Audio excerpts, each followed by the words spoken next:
என் அன்பு குழந்தையே, உன் தாயானவள் உனக்கான நல்ல விஷயங்களை செய்து கொடுப்பதற்காகவே உன்னை தினமும் தேடி வந்து கொண்டிருக்கிறேன். சில நல்ல நாட்களில் எல்லாம் உன்னுடைய இல்லத்தில் வருவதற்கு பலமுறை நான் முயற்சிகள் செய்து கொண்டே இருக்கிறேன். ஆனால் சில நாட்கள் என்னால் வர முடிகின்றது, பல நாட்கள் என்னால் உன் இல்லத்திற்குள் வர முடிவதில்லை. அதற்கு காரணம் உன்னுடைய குடும்பத்தில் இருக்கின்ற ஒருவர்தான். அம்மா என்று கொண்டு வந்திருக்கின்ற செய்தியினை நீ சாதாரணமாக நினைத்து விடாதே. என் பிள்ளையே, உன் குடும்பத்தில் இருக்கின்ற ஒருவர் செய்கின்ற இந்த வேலையினால் உன் தாயால், என்னால் மட்டுமல்ல எந்த தெய்வத்தினாலும் உன்னுடைய இல்லத்திற்குள் நுழைந்து விட முடியாது. அதனால் என் பிள்ளை, நான் சொல்வதை முழுமையாக கேட்டு உண்மையாக இது போன்ற உன் இல்லத்தில் நடக்கிறது என்றால் உடனே அதை நீ சரி செய்ய வேண்டும். என் தங்கமே, உன் வாழ்க்கையில் உனக்கு வருகின்ற ஒவ்வொரு பிரச்சனைகளுக்கும் தீர்வினை மனிதனிடத்தில் தேடாமல் தெய்வத்திடம்தானே தேடிக்கொண்டிருக்கிறாள். அதிலும் இந்த தாயானவள் சக்தி வாய்ந்தவள் என்பதனை நீ புரிந்து கொண்டு, அம்மா நமக்கு எப்படியும் நல்ல தீர்வு கொடுப்பாள் என்றுதானே நம்பி நீ என்னை தேடி வந்து கொண்டிருக்கிறாய். அந்த மிகுந்த அளவு நம்பிக்கையை தானே நீ என்மேல் வைத்து கொண்டிருக்கிறாய். எனக்கு உன்னை பற்றி நன்கு புரியும். எத்தனை தடைகள் இருந்தாலும் இந்த தாயானவள் உன் இல்லத்திற்குள் வரத்தான் போகின்றேன் நினைப்பேன். ஆனால் என்னால் அங்கு இருக்க முடியவில்லை என்றால் அது நிச்சயமாக நீ கவனிக்கக்கூடிய ஒரு விஷயம்தானே. என் பிள்ளையே, நீ என் மீது கொண்டிருக்கின்ற அன்பு, தெய்வங்களின் மீது நீ வைத்திருக்கின்ற நம்பிக்கை, இவை எல்லாவற்றிற்குமே தெய்வம் உனக்கு உதவிகளை செய்யத்தான் நினைக்கிறார்கள். ஆனால் இதற்கு சம்பந்தமில்லாத ஒருவர் இதை தடுத்து நிறுத்தும் போது அதை நீ உடனடியாக கவனிக்க வேண்டும் அல்லவா? என் தங்கமே, நல்ல நேரம் என்பது வாழ்க்கையில் அவ்வளவு எளிதாக யாருக்கும் அமைந்து விடுவது கிடையாது. தெய்வத்தின் ஆசீர்வாதங்களும் எல்லோருக்கும் எளிதில் கிடைத்து விடாது. ஆனால் உனக்கு இதுவெல்லாம் வாழ்க்கையில் எளிதாக கிடைக்கின்றது என்றால் என் பிள்ளை, நீ நிச்சயமாக இந்த வாழ்க்கையில் உனக்கான விஷயங்களை எல்லாம் பெற்றுக்கொள்வதற்கு எப்போதுமே தயாராக இருந்து கொண்டிருக்க வேண்டும். நல்லது உன்னை தேடி வருகின்ற நேரம், எந்த சூழ்நிலைக்காகவும் வாழ்க்கையில் உன்னை தேடி வருகின்ற விஷயங்களை நீ விட்டுவிடாதே என்றுதான் உன் அம்மா நான் உனக்கு சொல்கின்றேன். இந்த தாயானவள் இன்று உனக்கு தந்திருக்கின்ற இந்த செய்தியினால் என் பிள்ளை, நீ உன்னுடைய வாழ்க்கையில் அடைவது என்னவாக இருக்க முடியும் தெரியுமா?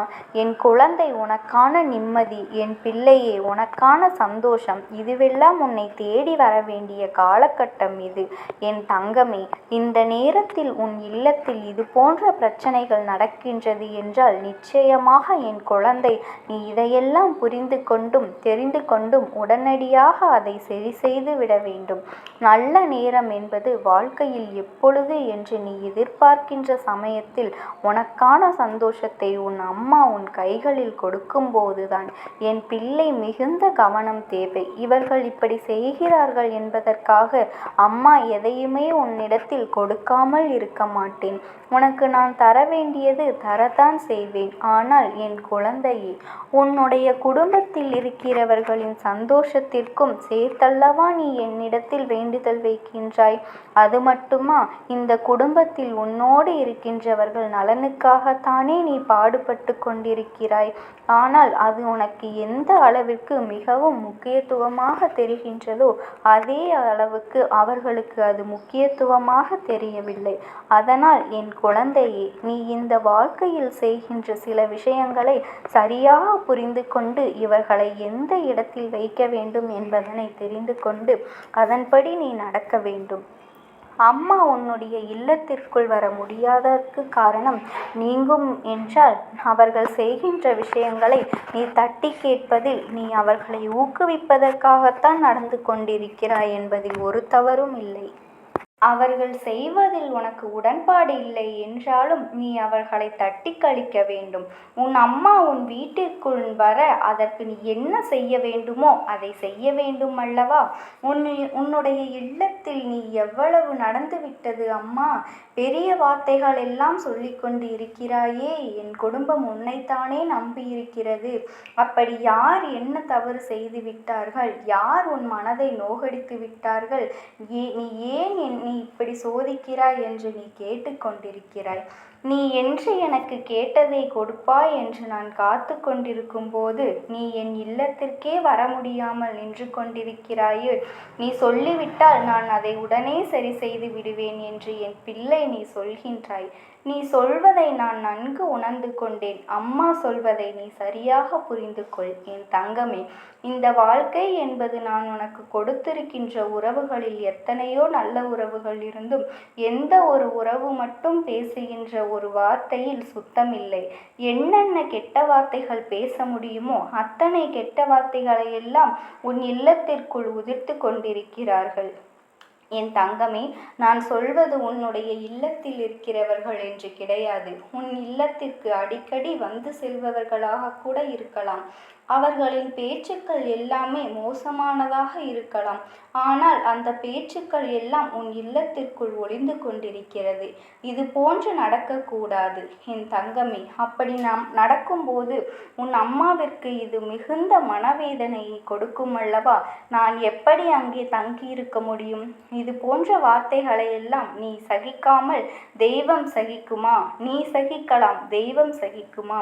தெய்வம் ஓரிடத்தில் தங்கி இருக்க வேண்டும் என்று நினைப்பார்கள். நிச்சயமாக இது போன்ற காரியங்களுக்கு எல்லாம் அனுமதிக்க கூடாது என் பிள்ளையே. இனிமேலாவது பேசுகின்ற வார்த்தைகளிலும் செய்கின்ற செயல்களிலும் அதிக கவனத்தோடு இருக்க வேண்டும். தெய்வத்தின் நடமாட்டம் என்பது இப்போது அதிகமாகிவிட்டது.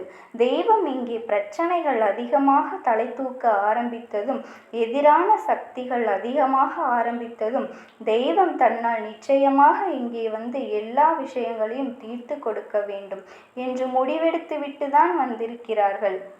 இப்பேற்பட்ட இந்த சூழ்நிலை உன் வாழ்க்கையில் உனக்கு வருகின்றதே என்று நீ யோசித்து பார்த்தால் என் பிள்ளை, நான் அதனை நிறைவேற்றி கொடுத்தால் மட்டும்தான் சாத்தியம் என்பதை நீ உணர்ந்து கொள்ள வேண்டும். அதனால் தெய்வத்தை கையெடுத்து வணங்கி கொண்டிருக்கிறாய் என் தங்கமே. நான் சொல்வதை சரியாக புரிந்து கொண்டு இனி உன்னுடைய வாழ்க்கையில் நீ செய்கின்ற விஷயங்களை எல்லாம் சரியாக செய்ய வேண்டும்.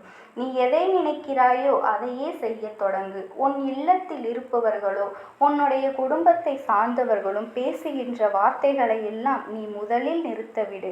தெய்வம் வந்து செல்கின்ற இல்லம் இங்கே இது போன்ற மோசமான வார்த்தைகளை எல்லாம் பேசக்கூடாது என்று சொல்லி நீ அவர்களை அனுப்பிவிடு. உன்னுடைய இல்லத்தில் இருப்பவர்களாய் அவர்களுக்கு சொல்லி புரிய வைத்து அவர்களை திருத்த வேண்டும் என் தங்கமே. உன் தாயானவள் ஒவ்வொரு நாளும் இதையெல்லாம் கண்டுவிட்டு மனது நொந்து தான் போய்விடுகிறேன். இனிமேலாவது இது போன்ற வார்த்தைகள் எல்லாம் உன் இல்லத்தில் உச்சரிக்காமல் இருந்து விட்டது என்றால் இந்த அம்மா உன் வீட்டில் நான் நிரந்தரமாக குடியிருப்பேன் என்பதில் உனக்கு எந்த சந்தேகமும் வேண்டாம்.